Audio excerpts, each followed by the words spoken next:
उठाने वाला किसी पे बोझ बनना पसंद नहीं करता।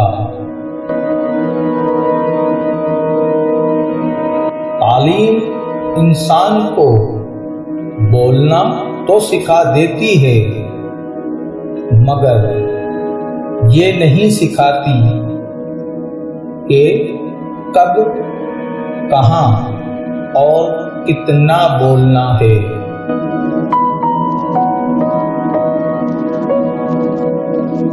दौलत तो विरासत में मिल जाती है, मगर पहचान अपने दम पे बनती है।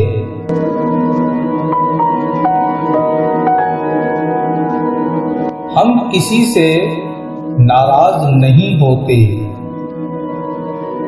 बस खास से आम कर देते हैं।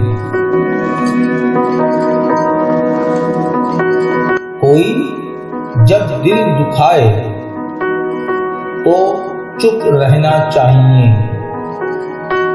क्योंकि जिन्हें हम जवाब नहीं देते उन्हें वक्त जवाब देता है।